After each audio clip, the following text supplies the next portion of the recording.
Hello friends, welcome to my YouTube channel Isha Dhiman classes. आज का हमारा टॉपिक बहुत इंटरेस्टिंग होने वाला है। ब्लड प्रेशर नॉर्मल लाइफ का टॉपिक है। ब्लड प्रेशर हमेशा किसी न किसी का घटता बढ़ता रहता ही है। तो आज हम जानेंगे कि ये ब्लड प्रेशर होता क्या है। जैसे कि मैंने ये एक ग्राफ भी बनाया हुआ है, इसमें आपको काफ़ी चीज़ें लिखी हुई भी दिख रही होंगी, सिस्टोलिक, डायस्टोलिक, कुछ रीडिंग्स भी दिख रही होंगी। तो आज हम यही पढ़ेंगे कि ये सिस्टोलिक क्या होता है, डायस्टोलिक क्या होता है, ब्लड प्रेशर कैसे कम ज़्यादा होता है, और ये जो हम ब्लड प्रेशर चेक कराते हैं बोलते हैं कि ऊपर का इतना है, नीचे का इतना आया है। नॉर्मल सी लैंग्वेज में जब हम किसी भी डॉक्टर के पास जाते हैं तो वो हमें ऐसे ही समझाते हैं कि जिससे हमें हाँ बस ये पता चल जाए कि हमारा बीपी नॉर्मल है या नहीं है।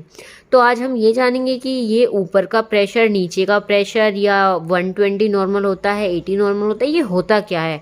तो ये सिस्टोलिक, डायस्टोलिक क्या होता है, ब्लड प्रेशर कैसे मेज़र करते हैं, और किन चीज़ों की वजह से हमारा ब्लड प्रेशर बढ़ता है, घटता है। तो ये सारी चीज़ें आज हम इस वीडियो में जानने वाले हैं। तो चलिए स्टार्ट करते हैं अपनी वीडियो। सबसे पहले हमें पता होना चाहिए कि ब्लड प्रेशर होता क्या है। तो एक सिंपल सी डेफिनेशन से स्टार्ट करूंगी मैं कि blood pressure is defined as a lateral pressure. Definition से पहले मैं आपको एक बात और भी बताना चाहूँगी कि हमने प्रीवियस वीडियो में हार्ट के बारे में पढ़ा था कि हार्ट कैसे वर्क करता है, कैसे ब्लड का सर्कुलेशन होता है। ठीक है, तो ये जो इतना भी हार्ट का वर्क है, ब्लड का सर्कुलेशन है, तो ब्लड प्रेशर हार्ट पे ही डिपेंड करता है। ठीक है, तो आपने अगर वे वीडियोज़ नहीं देखी हैं तो पहले आप वो वीडियोस को देख लीजिएगा। मैं लिंक डिस्क्रिप्शन बॉक्स में प्रोवाइड करा दूंगी। ठीक है, तो ब्लड प्रेशर मैंने क्या बताया कि blood pressure is defined as the lateral pressure exerted on the vessel wall by column following blood on it. It is also termed as end. End means END, end arterial pressure. ठीक है, तो इसमें एक word आया है, पूरी definition को छोड़ के हम एक वर्ड पे फोकस करें तो आर्ट्रियल प्रेशर। ये आर्ट्रियल प्रेशर क्या होता है? ठीक है, तो मैंने आपको प्रीवियस वीडियोस में जब हार्ट के स्ट्रक्चर पढ़ाई थी उसमें दो चीज़ें बताई थी, आर्टरी और वेन बताई थी। ठीक है, तो जो आर्टरीज होती हैं तो उसी के लिए यूज हुआ है ये word arterial pressure. Arterial pressure क्या है? जो प्रेशर आर्टरीज पर पड़ता है उसको आर्ट्रियल प्रेशर कहते हैं। चलिए आपको एक डायग्राम से समझाने की कोशिश करती हूँ मैं। जैसे मान लीजिए ये आपकी कोई आर्टरी है। ठीक है, ये आर्टरी है, इसमें क्या हो रहा है? ब्लड फिल रहेगा, ब्लड फ्लो हो रहा है। तो ये जो ब्लड है ना, ये आर्टरीज की वॉल पे जो प्रेशर डालते हैं, ठीक है, उसको क्या बोला जाता है? उसको आर्ट्रियल प्रेशर बोलते हैं। और ये आर्ट्रियल प्रेशर, वेन प्रेशर या पल्स प्रेशर, ये सब चीज़ें जो मैं अभी आपको आगे वीडियो में बताऊंगी, इन सबको ही मिला करके क्या बनता है? बीपी, यानी कि ब्लड का प्रेशर। नाम से ही पता चल रहा है, ब्लड प्रेशर, ब्लड का प्रेशर जो ये डाल रही है किस पे? आर्टरीज पर। ठीक है, तो चलिए स्टार्ट करते हैं हमारी वीडियो। आई होप आपको ये तो समझ में आ गया होगा कि ब्लड प्रेशर होता क्या है। चलिए तो स्टार्ट करते हैं। Blood pressure are two type, systolic pressure and diastolic pressure. तो जब हम बात करते हैं सिस्टोलिक वर्ड की, पहले ये वर्ड को ही समझते हैं कि व्हाट इज सिस्टोलिक। सिस्टोलिक का मतलब है कि सिकुड़ना। ठीक है, एंड डायस्टोलिक सिंपल सी बात है, ये इसका अपोजिट होगा। डायस्टोलिक मीन्स फैलना। तो जब हम बात करते हैं, पहले सिस्टोलिक प्रेशर देखते हैं कि जब हम बात करते हैं कि सिस्टोलिक प्रेशर, तो ये जो सिस्टोलिक प्रेशर होता है ये मैक्सिमम प्रेशर होता है। ठीक है, मैक्सिमम प्रेशर जब वेंट्रिकुलर सिस्टोल होता है। मीन्स हमने जब हार्ट का वर्किंग पढ़ी थी तो उसमें हमने बताया था कि हार्ट 4 चैम्बर्स में डिवाइडेड रहता है, क्या? Arterial, atrium and ventricle. तो क्या बताया गया है कि जब वेंट्रिकुलर या वेंट्रिकल सिकुड़ता है, सिस्टोल होता है, तब वेन्स की वॉल्स पर जो प्रेशर लगता है, ठीक है, उसको सिस्टोलिक प्रेशर बोलते हैं। तो जो वेन्स की वॉल पर प्रेशर क्या किया जाता है? मेज़र किया जाता है, उसको सिस्टोलिक प्रेशर बोला जाता है। अब नॉर्मल अडल्ट में systolic blood pressure 100 to 140 mmHg के इक्वल होता है। ठीक है, मीन्स नॉर्मल जो भी अडल्ट होगा उसमें सिस्टोलिक ब्लड प्रेशर 100 से 140 mmHg तक मिलेगा। अब ये mmHg क्या है? इसकी फुल फॉर्म होती है मिलीमीटर्स ऑफ Hg, केमिस्ट्री का है मरकरी। ठीक है, मरकरी का नाम सुना होगा आपने, फीवर चेक करने में जो थर्मामीटर होता है उसमें मरकरी प्रेजेंट रहती है। ठीक है, तो क्या बताया कि एक मैक्सिमम प्रेशर है, systolic pressure is maximum pressure, जो कब लगता है, वेंट्रिकुलर सिस्टोल होता है, या जो वेंट्रियल है वो जब सिकुड़ता है तब सिस्टोलिक प्रेशर क्या होता है, वेन्स की वॉल्स पर मेज़र किया जाता है। ठीक है, और ये नॉर्मल अडल्ट में 100 to 140 mmHg तक होता है। आया समझ में? अब क्या है कि हमने तो पढ़ा है कि जो प्रेशर होता है वो 120 होता है, तो 120 पता है क्या होता है, ये 100 और 140 तक नॉर्मल रहता है। ठीक है, तो जो इसका मीन निकालते हैं, मीन प्रेशर होता है जो, या मीन मीन्स औसत, जो औसत निकालते हैं, तो औसत प्रेशर नॉर्मल अडल्ट में 120 mmHg होता है। ठीक है, अब चलते हैं डायस्टोलिक प्रेशर पर। तो सिस्टोलिक प्रेशर अगर मैक्सिमम प्रेशर है तो डायस्टोलिक प्रेशर कौन सा होगा, मिनिमम प्रेशर होगा। ये मिनिमम प्रेशर होता है। अब क्या है, जब वेंट्रिकुलर सिस्टोल हो रहे हैं, सिकुड़ रहे हैं, तब कौन सा प्रेशर लग रहा है, सिस्टोलिक प्रेशर। तो इस बार क्या होगा कि जब वेंट्रिकुलर डायस्टोल होंगे या फैलेंगे, ठीक है, जब क्या हो जाएगा कि जो वेंट्रिकुलर है या वेंट्रल है, जब उसमें ब्लड अच्छे से आ जाएगा तो वो फैल जाएगा। तो जब ये फैलेगा या जब ये डायस्टोल होगा तब इस पर डायस्टोलिक प्रेशर लगेगा। और जो डायस्टोलिक प्रेशर होता है वो आर्टरीज में, जो हमने बताया कि जो सिस्टोलिक प्रेशर होता है वो वेन्स में मेजर करते हैं, और डायस्टोलिक प्रेशर जो होता है वो आर्टरीज में मेजर करते हैं। अब आर्टरीज और वेन्स में तो डिफरेंस मैं आपको बताने की ज़रूरत नहीं होगी, क्योंकि मैंने आप प्रीवियस वीडियोज़ में आर्टरीज और वेन्स के बारे में बहुत अच्छे से समझाया हुआ है। ठीक है, तो आप पहले मेरी प्रीवियस वीडियोज़ भी देख लेना।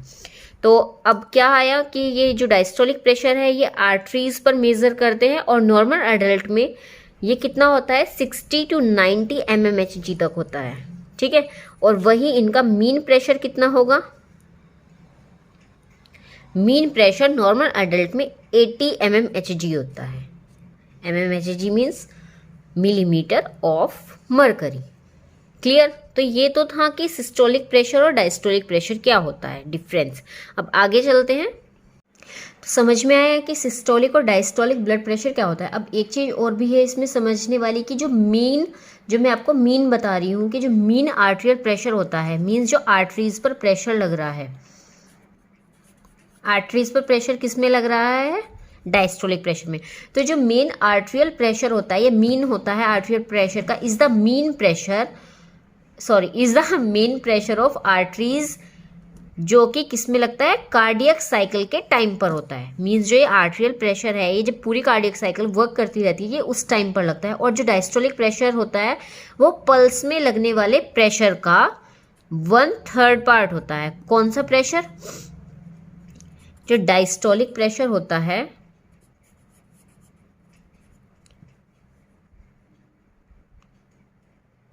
ठीक है, वो क्या होता है, 1/3 पार्ट होता है। ये वाली 1/3 पार्ट ये मैंने अभी वैसे ही समझा दिया, इसको मैं अभी क्लियरली आगे जब अभी हम बढ़ेंगे तब इसको और अच्छे से समझाऊंगी।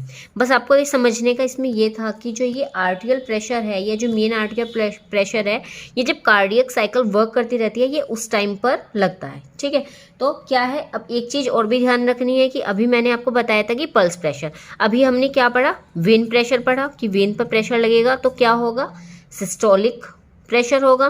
फिर आर्टरीज पर जब प्रेशर लगेगा तो क्या हो जाएगा, वो आर्टरीज पर जब प्रेशर लगेगा वो क्या हो जाएगा, सिस्टोलिक डायस्टोलिक प्रेशर हो जाएगा। अब एक मैंने आपको बताया था पल्स प्रेशर, ये पल्स प्रेशर क्या होता है, तो pulse pressure is the difference of systolic and diastolic pressure. तो सिस्टोलिक प्रेशर कितना था, 120, मीन इतना ही था। ठीक है, और डायस्टोलिक प्रेशर कितना था, 80। ठीक है, तो जो पल्स प्रेशर निकालते हैं वो सिस्टोलिक और डायस्टोलिक प्रेशर को का माइनस करके, उनका डिफरेंस करके निकालते हैं। तो ये कितना आ जाएगा, 40 mmHg। ठीक है, तो पल्स जो होती है, पल्स का प्रेशर इस मेथड से निकालते हैं। अब आते हैं कि फैक्टर्स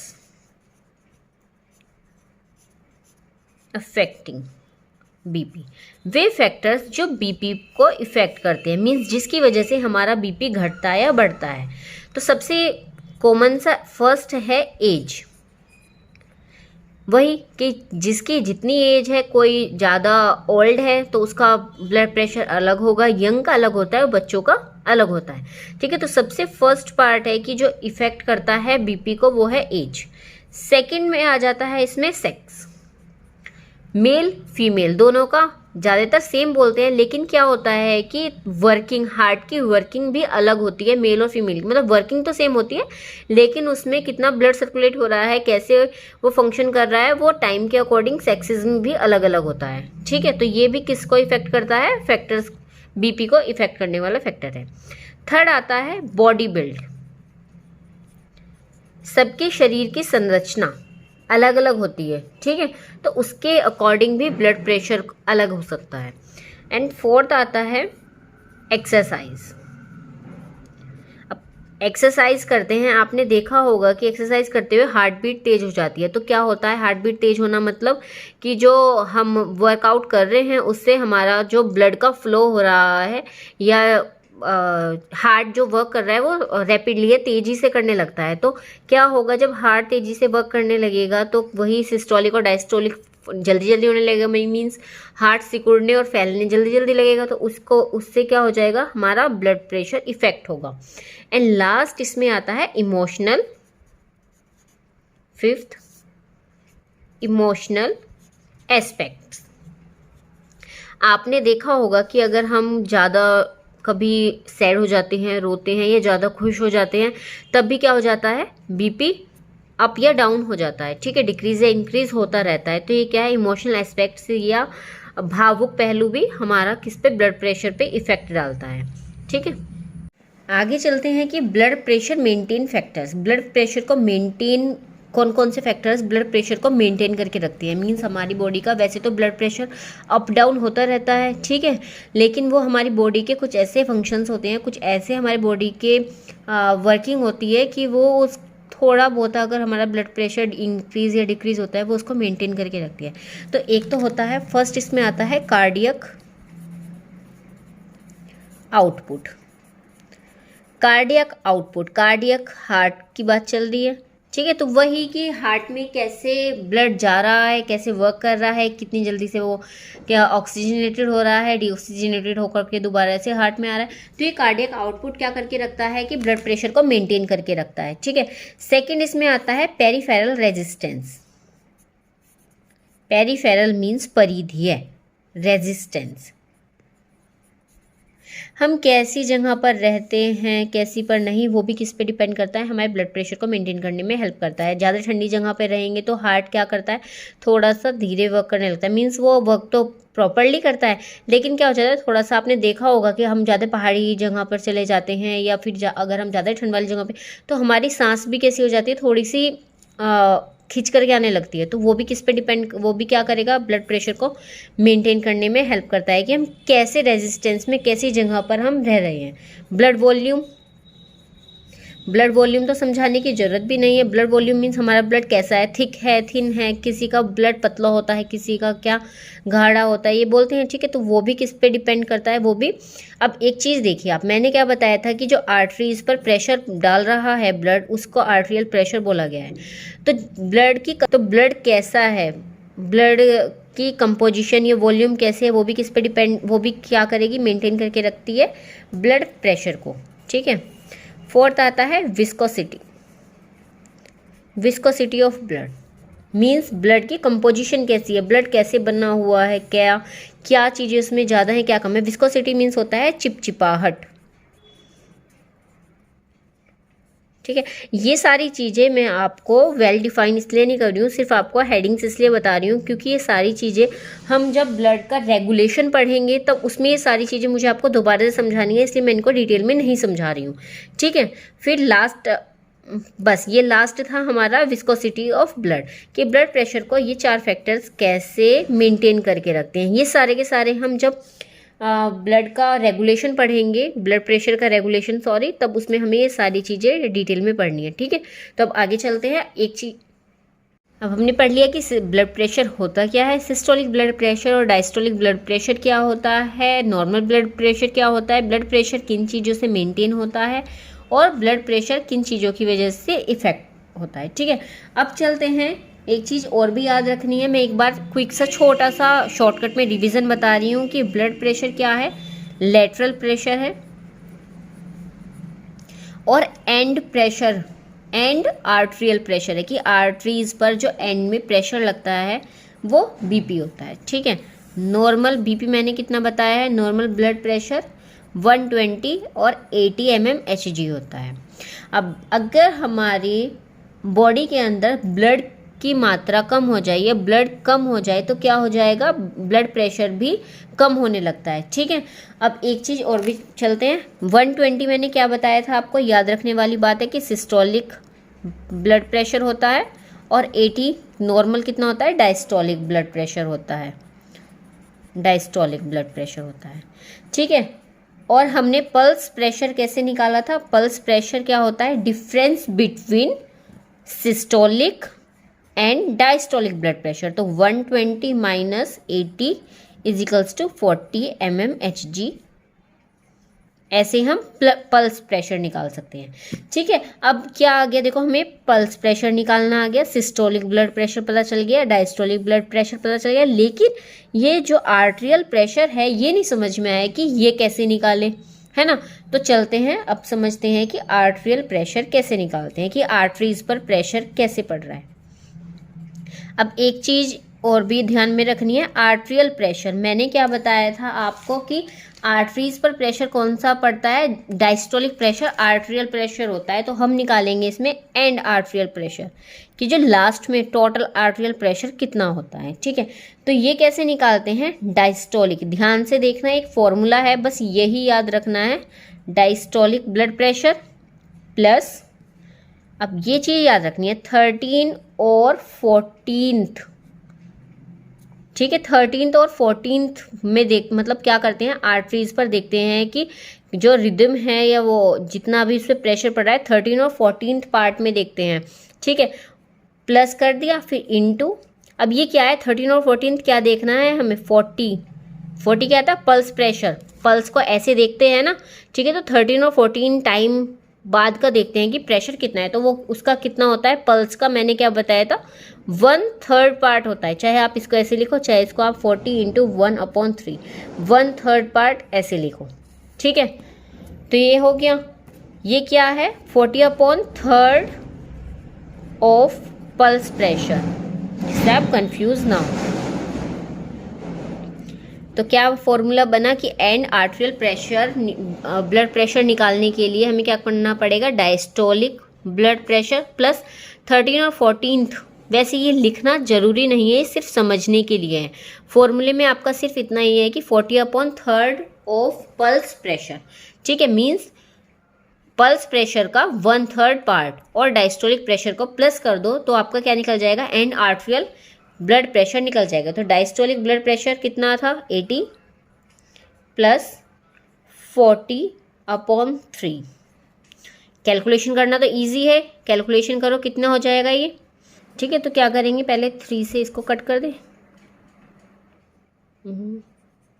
पॉइंट लगा के आगे चलता रहेगा। ठीक है, तो कितना हो जाएगा 80 + 13 पॉइंट समथिंग, ये समझ लीजिए आपका ये 93 और 94 तक आ जाएगा।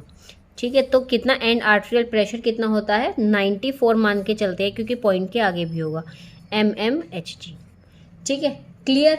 अब चलते हैं कि ये 1-2 चीज़ें और समझाने की है कि हम बीपी को कैसे मेज़र कर सकते हैं। वैसे तो हमें पता है बीपी मेज़र करने की एक मशीन आती है जिसको स्फेग्नोमेनोमीटर कहते हैं, लेकिन और भी मेथड है जिससे हम बीपी को मेज़र कर सकते हैं, वो मैं अभी आपको समझाने जा रही हूँ। बीपी मेज़रमेंट करने के 2 मेथड होते हैं, एक मेथड होता है डायरेक्ट मेथड एंड एक होता है इनडायरेक्ट मेथड।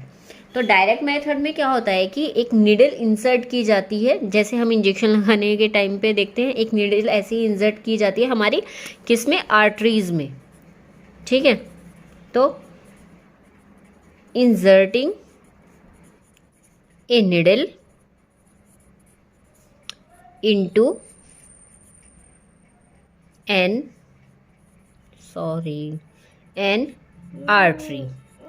ठीक है, तो डायरेक्ट मेथड में क्या होता है, इंसर्ट होती है, क्या इंसर्ट होती है, एक निडल आर्टरीज में और डायरेक्टली ब्लड प्रेशर को मेजर कर लिया जाता है। सेकंड मेथड होता है इनडायरेक्ट मेथड। इनडायरेक्ट मेथड जैसे आपको पता है 3 मेथड है इनडायरेक्ट मेथड। फर्स्ट में आता है हमारा स्फिग्नोमेनोमीटर। बीपी मेज़र करने की जो मशीन है, ज़्यादातर हम नॉर्मल डॉक्टर के यहाँ पर जाते हैं तो वो हमारा इसी मशीन से बीपी मेज़र करते हैं, स्फिग्मोमैनोमीटर। ठीक है। सेकंड मेथड है पेपिलेटरी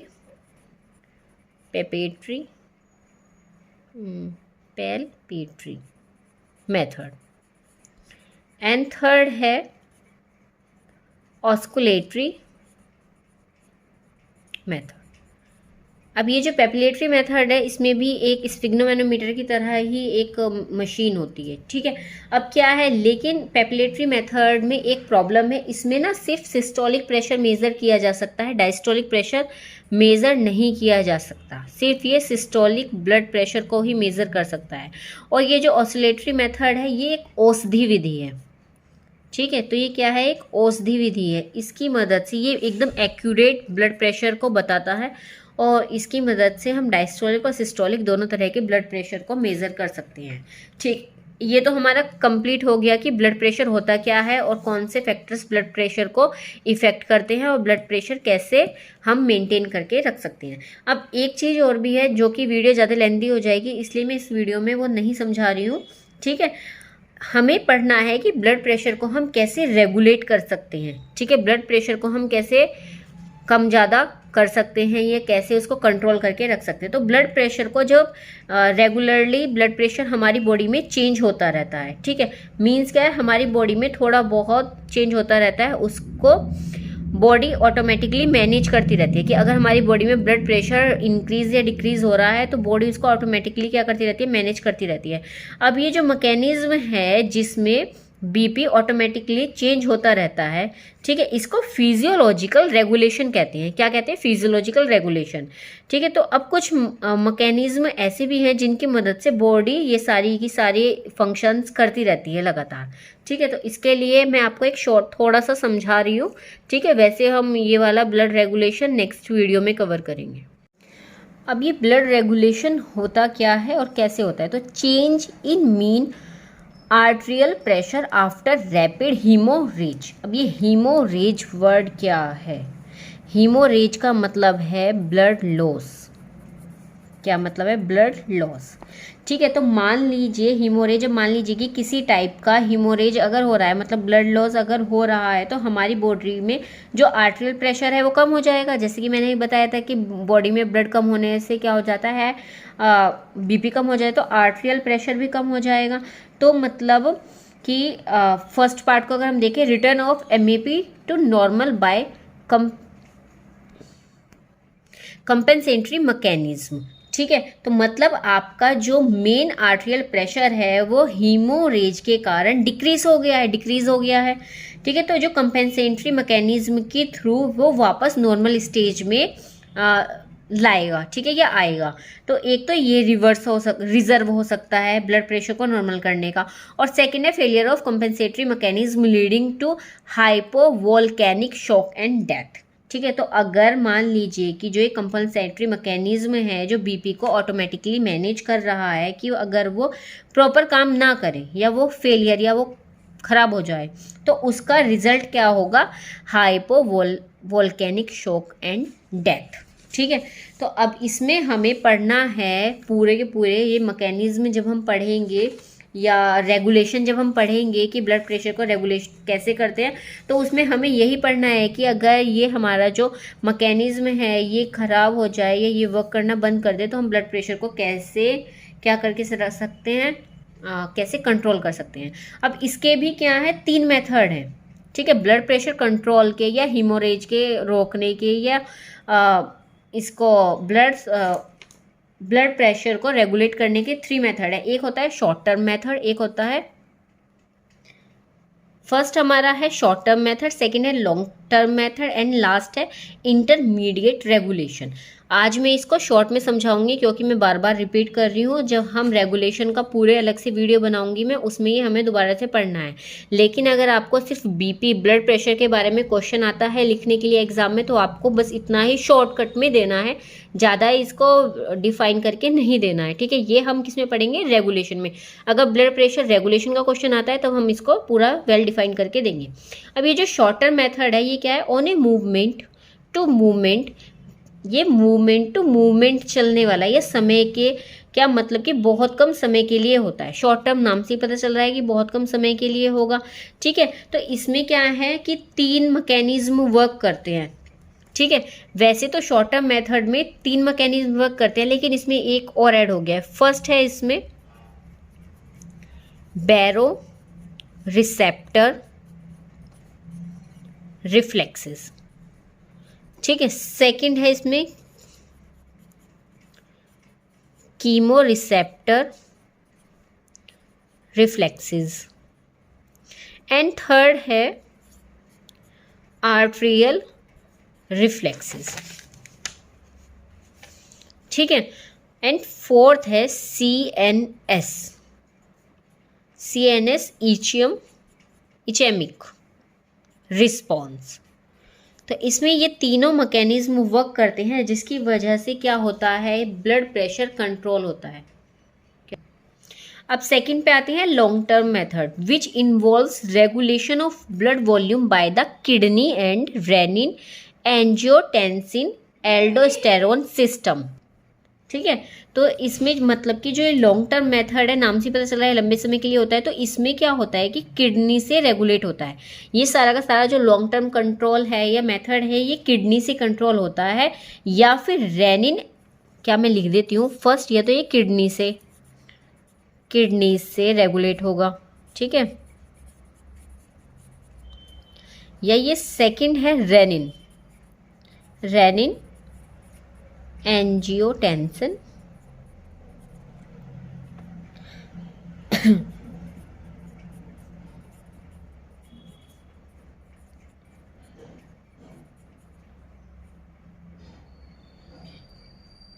एल्डोस्टेरोन सिस्टम,